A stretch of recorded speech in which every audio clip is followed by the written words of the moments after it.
Story 1. The Forgotten Wing. Dr. Martin had always heard about the old wing of the hospital that had been closed off for years. Rumours swirled about strange occurrences and unexplained sounds, but he had never paid them any mind.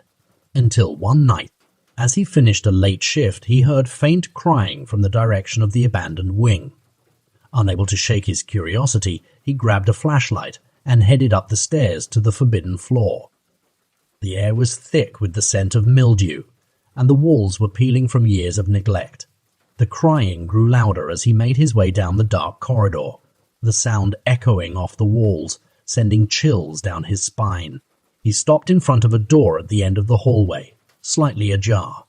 With trembling hands, he pushed it open to reveal a small, dark room with a single bed in the center. The bed was neatly made, but the sheets were old and yellowed. Suddenly, the crying stopped, and an oppressive silence filled the room. Dr. Martin turned to leave, but the door slammed shut behind him with a deafening bang. The temperature in the room dropped drastically, and he could see his breath in the air. A cold, raspy voice whispered from the darkness, "Why did you leave me?" Dr. Martin's heart raced as he turned back to the bed, where he now saw a shadowy figure lying under the covers. The figure slowly sat up, its hollow eyes locking onto his. Paralyzed with fear, he watched as it began to rise from the bed, its form becoming more distinct. An emaciated woman with tangled hair and sunken cheeks. The voice came again, louder and more desperate. "You promised you'd stay." Dr. Martin bolted for the door, yanking it open and running down the hallway without looking back. He didn't stop until he was back in the brightly lit, bustling main wing of the hospital, but the experience haunted him. He could still hear the faint crying whenever he passed that floor, a reminder of the promise he never made but was expected to keep. Story 2. The Unmarked Room.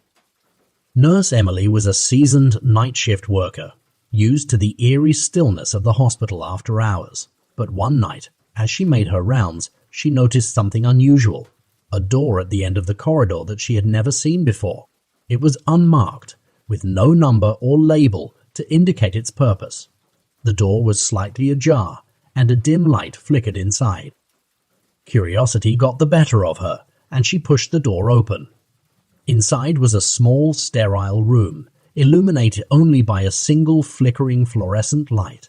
In the center of the room was an old surgical table, surrounded by dusty, outdated medical equipment. The air was thick with the scent of antiseptic and something else, something metallic. As she stepped closer, she noticed something that made her heart skip a beat.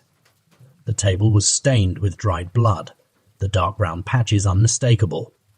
Her pulse quickened as she realized that the equipment around the room wasn't just outdated, it was covered in blood as well. Old, dried splatters on the walls, the floor, and the surgical tools. Suddenly, the door slammed shut behind her, and the light above the table flickered out, plunging the room into darkness. Panic surged through her as she fumbled for the door handle, but it wouldn't budge. Then she heard it. A faint buzzing sound, followed by the hum of the surgical equipment powering on, despite the room having no apparent power source. A soft, mechanical whirring came from the table, and Emily's breath caught in her throat as she realized the surgical instruments were moving on their own. Scalpels and saws hovered above the table, as if being operated by invisible hands. The buzzing grew louder, and she could hear the faint sound of something dripping onto the floor. Desperate, Emily threw herself against the door, and it finally gave way. She stumbled out into the corridor, slamming the door shut behind her. As she caught her breath and looked back, the door was no longer there, just a blank wall where it had been. She never mentioned the room to anyone, but from that night on, she avoided that corridor entirely. Yet sometimes when she was alone, she could still hear the faint buzzing of surgical instruments and the sound of something dripping on the floor. Story 3. The Reappearing Patient. Dr. Owens was accustomed to the occasional strange occurrence in the hospital, but nothing had prepared him for what happened one stormy night. During his rounds, he passed a room he didn't remember being occupied. Through the small window in the door, he saw a patient lying in bed, hooked up to various machines. The man was pale, almost translucent, with dark circles under his eyes. His chart was missing, so Dr. Owens entered the room to check on him. The patient's eyes flickered open, and he weakly turned his head towards the doctor. "Help me," he rasped, his voice barely audible. Dr. Owens reached for his stethoscope, but when he looked back at the bed, the man was gone. The sheets were neatly folded, the machines were off, and the room looked as though it hadn't been used in years. Confused, Dr. Owens quickly left the room, but as he made his way back to the nurse's station, the power suddenly went out, plunging the hospital into darkness. The emergency lights flickered on, casting eerie shadows in the hallway. He heard a soft whispering behind him and turned to see the same patient standing in the hallway, his pale face now twisted in pain. "Help me," the man repeated, but before Dr. Owens could respond, the figure dissolved into thin air. Terrified, Dr. Owens rushed to the nearest nurse to report what he had seen, but when they checked the patient logs, there was no record of anyone matching the man's description. The room he had entered was listed as unused and had been for years. That night, Dr. Owens was haunted by visions of the man, appearing at the foot of his bed in the corners of dark rooms, always with the same plea: "Help me." No matter how hard he tried, Dr. Owens could never find a trace of the man in the hospital again. But the encounters never stopped, and every time the man appeared, he looked more desperate, more decayed, until Dr. Owens began to question his own sanity. Story 4. The Phantom Surgeon. Late one night, Dr. Lawson was called into the hospital for an emergency surgery. As he scrubbed in, he noticed an unfamiliar surgeon standing beside him. The man was older, with deep-set eyes and a tired expression. Dr. Lawson assumed he was a visiting specialist and quickly introduced himself. The surgery began, and Dr. Lawson couldn't help but notice how skillfully the surgeon worked, his movements precise and confident. But as the operation progressed, Dr. Lawson realized something was off. The surgeon never spoke, never asked for assistance, and the other staff seemed to ignore him entirely. When the surgery was finished, Dr. Lawson turned to thank the man, but he was gone. Confused, he asked the nurse where the other surgeon had gone. She looked at him with a puzzled expression and replied, "There was no other surgeon, doctor. You were the only one in the room." Shaken, Dr. Lawson tried to brush it off as a trick of the mind, but the incident stayed with him. Later, he did some research and discovered that the hospital had once been home to a brilliant but troubled surgeon who had died in the operating room years ago, during a particularly difficult procedure. From that night on, whenever Dr. Lawson entered the OR alone, he could feel a cold presence beside him, guiding his hands, whispering instructions in his ear. The phantom surgeon was always there, helping him perform impossible surgeries, but at a cost, Dr. Lawson could feel his own sanity slipping away as the phantom's influence grew stronger. The whispers became more demanding, pushing Dr. Lawson to take risks and make decisions that felt wrong. His once steady hands began to tremble, not from nerves but from the cold, spectral grip that now guided them. Desperate for relief, he confided in a colleague only to be met with skepticism and concern for his mental health. Dr. Lawson knew he was losing himself to the phantom surgeon, but no one believed him. One night, after a particularly harrowing surgery, where the whispers had nearly driven him to the edge, Dr. Lawson decided to confront the spirit. He returned to the OR alone, turning off all the lights except for the one above the operating table. As the cold presence settled in beside him, he spoke aloud, demanding to know what the ghost wanted from him. The whispers stopped, and for a moment, the room was silent. Then, the temperature plummeted, and the surgical instruments on the table began to shake. Dr. Lawson felt a crushing pressure on his chest, as if the phantom was trying to enter him to take control fully. Through the pain, he heard the ghost's final chilling words, "I need to finish what I started." With a surge of adrenaline, Dr. Lawson broke free from the invisible grip and fled the OR, vowing never to return. He resigned from surgery, knowing that if he ever stepped into that room again, he wouldn't be alone, and he wouldn't come out the same. Story 5. The Patient Who Wasn't There. Nurse Karen was doing her rounds late at night when she noticed a woman sitting alone in one of the rooms. The woman was pale, with disheveled hair and a hospital gown that looked several sizes too big. She was staring blankly at the wall, her hands trembling slightly. Concerned, Karen entered the room and asked if she needed anything. The woman slowly turned her head to face Karen, her eyes dull and lifeless. "I'm just waiting for my son," she whispered, her voice raspy. Karen checked the chart at the end of the bed, but found it blank.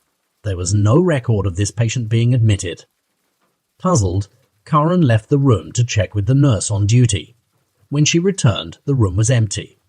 The bed was made, and there were no signs that anyone had been there. But something on the bedside table caught her eye, a small, faded photograph of a young boy. Karen asked around, but no one knew anything about the woman. She decided to search the hospital records and discovered a tragic story. Decades ago, a woman had been admitted after a car accident that claimed her young son's life. She had refused to accept his death and spent her days in the hospital, waiting for him to come visit her. When she finally passed away, she was buried with the photograph of her son. After that night, Karen saw the woman several more times, always sitting in that same room waiting. Each time, she was a little more transparent, a little more distant, until one day she vanished altogether, leaving only the photograph behind. Karen kept the photo, a reminder of the patient who was never really there, but who had never truly left. Story 6. The Mirror in Room 13. Room 13 was known among the staff as the cursed room. Patients admitted they often complained of nightmares, and some even refused to sleep, claiming they felt watched. One night, a patient named Mr. Davis was admitted to room 13 after suffering a heart attack. He was stable, but as the night wore on, his heart rate began to spike for no apparent reason. Nurse Rachel was monitoring the situation and decided to check on him. When she entered the room, she found Mr. Davis sitting upright in bed, staring intently at the mirror on the wall. His face was pale, and his eyes were wide with terror. "Do you see her?" he whispered, his voice trembling. Rachel followed his gaze to the mirror, but she saw nothing unusual, just her own reflection. "She's behind you," Mr. Davis insisted. Rachel turned quickly, but the room was empty. When she looked back at the mirror, her reflection seemed wrong, distorted, with shadows that shouldn't be there. For a moment, she thought she saw another figure standing behind her in the reflection, a dark silhouette with long, tangled hair. But when she turned around, there was no one. Mr. Davis's heart rate continued to climb, and he began gasping for air. Panicked, Rachel called for a doctor, but by the time help arrived, it was too late. Mr. Davis had died of a sudden heart attack. The official cause was listed as cardiac arrest, but Rachel knew something else had frightened him to death. After his death, room 13 was sealed off, the mirror covered with a heavy cloth. But late at night, when the hospital was quiet, some nurses claimed they could hear faint whispers coming from behind the door, and those brave enough to peek inside swore they saw something moving in the covered mirror, as if someone, or something, was trapped within it. Story 7. The Ghostly Baby. For weeks, the maternity ward had been haunted by a mysterious sound, a baby's cry echoing through the hallways late at night. At first, the nurses dismissed it as normal, the cries of newborns easily carrying through the building. But soon, they realized these cries were different. Longer, more sorrowful, and coming from places where no babies were present. Nurse Linda had heard the cries many times during her shifts, but one night she decided to investigate. The cries led her to the old, unused part of the ward, a section that had been closed off years ago after a tragic incident. As she approached the door, the crying grew louder, more desperate. She hesitated, but her curiosity pushed her forward. Inside, the room was dark and dusty, with old, abandoned cribs covered in cobwebs. The crying was louder now, as if it was right next to her. Linda approached one of the cribs and gasped. But something was wrong. The baby wasn't real.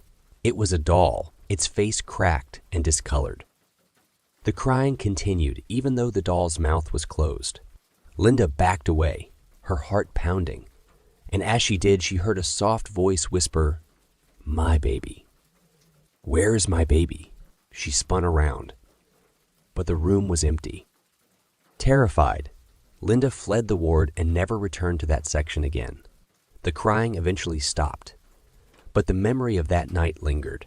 Some say the ghost of a grieving mother haunts the old ward, searching for the child she lost long ago. And every now and then, late at night, the nurses still hear the faint sound of a baby crying, echoing through the empty halls. Story 8. The Vanishing Visitor. Mrs. Jenkins had been a patient at the hospital for weeks, recovering from surgery. Every day, her husband visited her, sitting quietly by her bed, holding her hand. He was a tall, thin man with a kind smile, always wearing the same old brown suit. The nurses grew accustomed to seeing him, and they admired his devotion. One morning, Nurse Claire was making her rounds when she noticed that Mrs. Jenkins seemed particularly sad. She asked if everything was all right, and Mrs. Jenkins sighed. "My husband didn't come to see me yesterday. He's never missed a day before." Confused, Nurse Claire assured her that she had seen Mr. Jenkins just the day before, sitting by her bed as usual. But Mrs. Jenkins shook her head. "That wasn't him," she whispered. "My husband passed away 2 weeks ago. I've been waiting for him, but he hasn't come." Nurse Claire felt a chill run down her spine. She had seen the man with her own eyes, spoken to him even, but when she checked the visitor logs, there was no record of anyone visiting Mrs. Jenkins the previous day.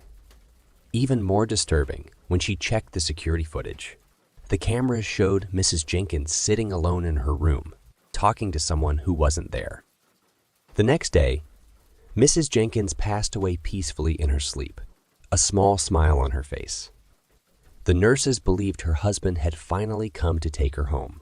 After that, the old man in the brown suit was never seen again. Story 9. The Watcher. The hospital's night security guard, Bill, had seen his fair share of strange things over the years, but nothing compared to what he witnessed one cold, rainy night. As he made his rounds, he noticed something odd on the security monitors. A figure standing motionless in the middle of the IQ hallway. The figure was dressed in what looked like an old-fashioned nurse's uniform, complete with a cap and apron. Bill immediately went to investigate, but when he arrived at the IQ, the hallway was empty. He checked every room, but there was no sign of the mysterious nurse. Puzzled, he returned to the security office and rewound the footage. There it was again, the nurse standing in the hallway, staring directly at the camera, as if she knew Bill was watching. As he continued to watch, the figure slowly turned and walked towards one of the patient's rooms, disappearing through the closed door. Bill's heart raced as he recognized the room. It belonged to a man who was critically ill, barely clinging to life. Fearing the worst, Bill ran back to the IQ, bursting into the patient's room, but it was too late. The man had passed away, his heart monitor flatlining. Bill checked the room from top to bottom, but found nothing out of the ordinary. No sign of the nurse, no trace of anyone having been there. Shaken, he returned to the security office and replayed the footage. But this time, the nurse wasn't there. It was as if she had never existed. Disturbed by the experience, Bill confided in one of the older nurses, who listened with a grim expression. She explained that years ago, during a severe flu outbreak, a nurse named Margaret had worked tirelessly in the IQ, caring for patients around the clock. But when she contracted the illness herself, she refused to leave her post and continued working until she collapsed and died. Since then, there had been stories of Margaret's ghost appearing in the IQ, particularly near the rooms of patients who were close to death. It was said that she came to comfort them in their final moments, guiding them to the other side. Bill never saw her again. But every time a patient died in the IQ, he couldn't help but wonder if Nurse Margaret had been there, watching over them just out of sight. Story 10. The room that disappeared. Dr. Thompson had heard the stories about room 426, a room that, according to hospital legend, would randomly appear and disappear on the 4th floor. The stories were always told in hushed tones, often dismissed as a joke or the result of overactive imaginations. But one night, after a particularly long shift, Dr. Thompson found himself face to face with the legend. As he walked down the hallway, he noticed a door that shouldn't have been there. Room 426. Curious and slightly unnerved, he approached the door. It was slightly ajar, and when he peeked inside, he saw a perfectly ordinary hospital room, complete with a bed, medical equipment, and a large window overlooking the parking lot. However, something felt off. The air in the room was colder than the rest of the hospital, and the lights flickered dimly. Dr. Thompson stepped inside, and as soon as he did, the door slammed shut behind him. The temperature plummeted, and the lights went out, plunging the room into darkness. Panic set in as Dr. Thompson groped for the door handle, but it wouldn't budge. Suddenly, a faint light illuminated the room, coming from the bed. There, lying motionless under the sheets, was a figure. It was a man, his face pale and gaunt, his eyes wide open and staring at the ceiling. Dr. Thompson's heart raced as the figure slowly turned its head to look at him. "You shouldn't be here," the man whispered, his voice barely audible. The room began to shake, and Dr. Thompson felt the walls closing in around him. Just as he thought he was about to be crushed, the door flew open and he stumbled out into the hallway. Breathing heavily, he turned around to look at the door to room 426, only to find that it had disappeared. In its place was a blank wall, as if the room had never existed. Dr. Thompson never spoke of the incident, but he avoided the 4th floor from that night on. And sometimes, when he was alone, he could still feel the cold air of room 426 and hear the faint whisper, "You shouldn't be here." Story 11. The Elevator to Nowhere. One night, as the hospital was winding down, Dr. Evans decided to take the elevator down to the basement to retrieve some files. He stepped into the elevator and pressed the button for the basement, but instead of descending, the elevator began to rise, climbing past the top floor and into levels that didn't exist. The numbers on the panel kept climbing, 8, 9, 10, until they reached 13. The elevator came to a stop, and the doors opened to reveal a dark, empty hallway that stretched on endlessly. The walls were covered in peeling wallpaper, and the air was thick with the scent of damp earth. Dr. Evans knew there was no 13th floor in the hospital, yet here he was. Cautiously, he stepped out of the elevator, and as soon as he did, the doors slammed shut behind him. The elevator's lights flickered off, and he was plunged into darkness. Suddenly, a soft, rhythmic sound filled the air, like someone walking slowly down the hallway, dragging their feet. Dr. Evans' heart pounded as he fumbled for his phone to use as a flashlight. The beam of light revealed nothing but an endless corridor stretching into the blackness. The footsteps grew louder, closer, but no matter how hard he looked, Dr. Evans couldn't see anyone. He turned back to the elevator, but the doors had vanished, replaced by a solid wall. Trapped, he began to walk down the hallway, hoping to find a way out. As he walked, the sound of the footsteps followed him, always just out of sight. The hallway seemed to stretch on forever, with no doors, no windows, and no escape. Just when he thought he couldn't take it anymore, the floor beneath him gave way, and he plummeted into the darkness. Dr. Evans woke up in the basement, lying on the cold, hard floor. His head was spinning, and his clothes were covered in dust. The elevator doors were open in front of him, but there was no sign of the 13th floor, the endless hallway, or the footsteps. Shaken, he stumbled out of the basement and vowed never to take that elevator again.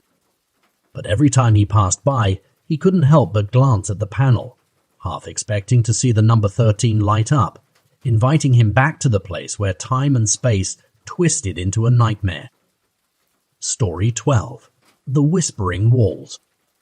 Late at night, when the hospital was quiet, and the only sounds were the hum of machines and the occasional distant cough. Nurse Amanda often found herself walking past the walls of the oldest wing. The walls were thick, built with heavy stone, and had a way of trapping sounds that made the area feel claustrophobic. One night, as she was passing by, she heard something that made her stop in her tracks. A faint whispering coming from within the walls. At first, she thought it was just her imagination, but as she pressed her ear closer, the whispers grew clearer, though still impossible to understand. The whispers seemed to be coming from multiple voices, overlapping and echoing, as if a crowd of people were trapped within the walls, trying desperately to communicate. The sound sent shivers down her spine, but she couldn't tear herself away. She listened, straining to make out the words, but they were too faint, too distorted.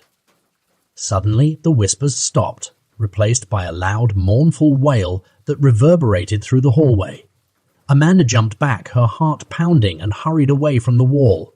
But the wailing followed her, growing louder and more intense with every step she took.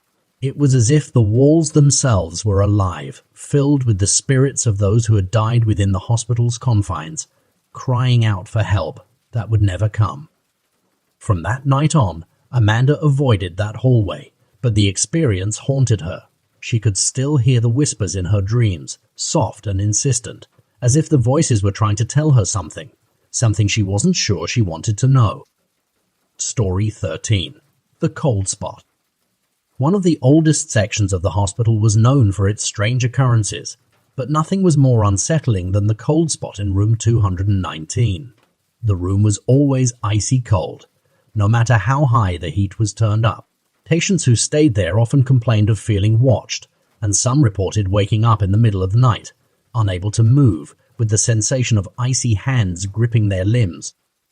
One evening, Nurse Jenna was assigned to care for a patient in room 219.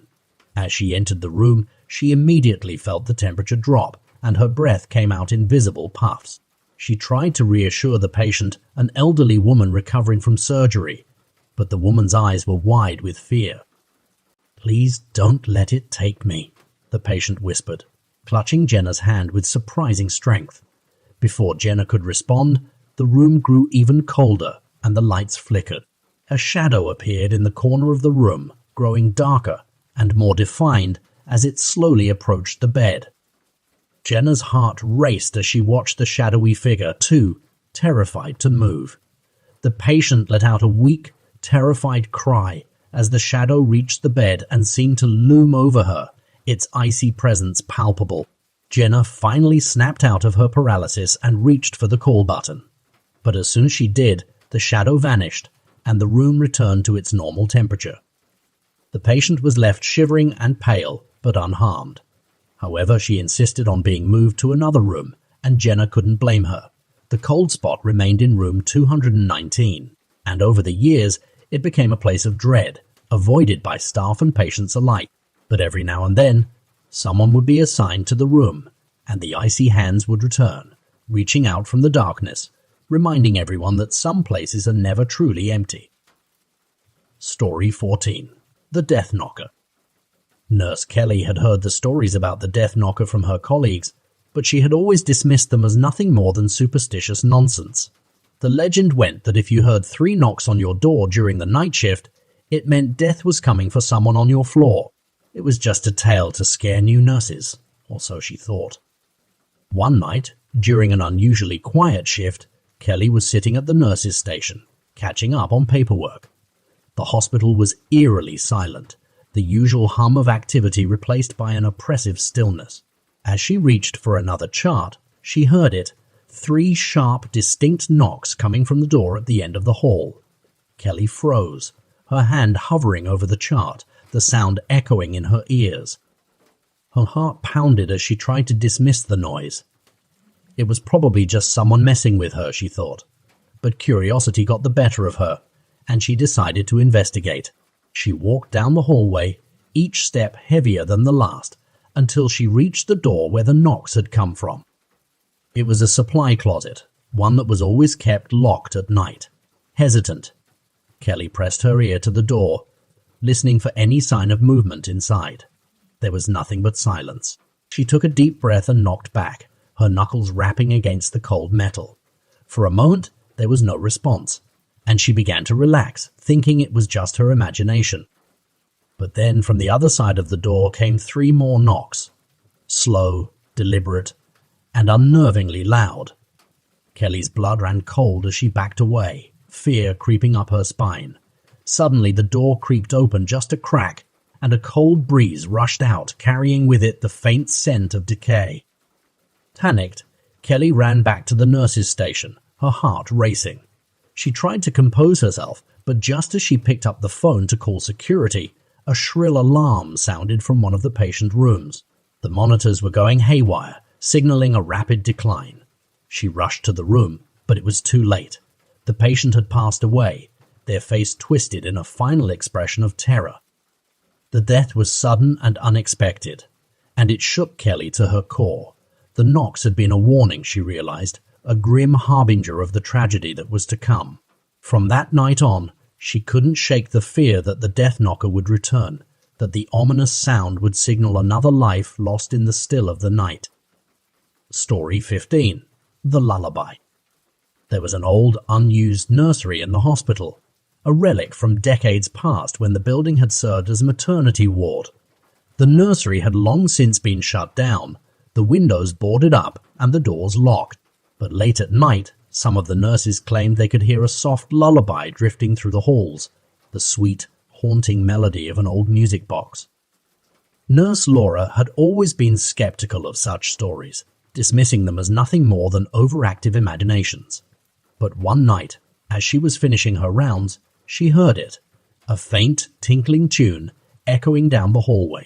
It was the lullaby, soft and eerie, and it sent a shiver down her spine. Curiosity and dread warred within her as she followed the sound, which seemed to be coming from the old nursery. The closer she got, the louder the lullaby grew, until it filled the air, surrounding her in a melancholy embrace. When she reached the nursery door, she found it slightly ajar, despite the fact that it had been locked for years.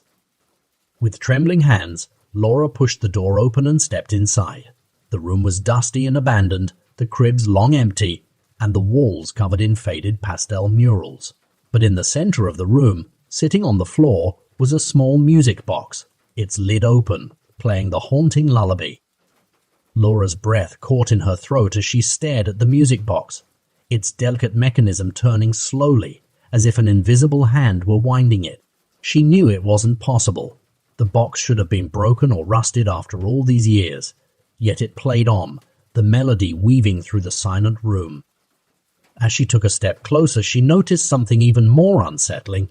A small spectral figure standing by one of the cribs, watching her with large, sad eyes. It was a child, a little girl with dark curls and a white gown, her form shimmering faintly in the dim light. The girl pointed to the crib, her expression pleading. Laura hesitated, her heart racing. But something compelled her to approach. As she peered into the crib, she saw a shadowy outline of a baby, its form barely there like a wisp of smoke. The lullaby grew softer, the notes fading into the distance, and the little girl began to cry, a soft, pitiful sound that tugged at Laura's heart.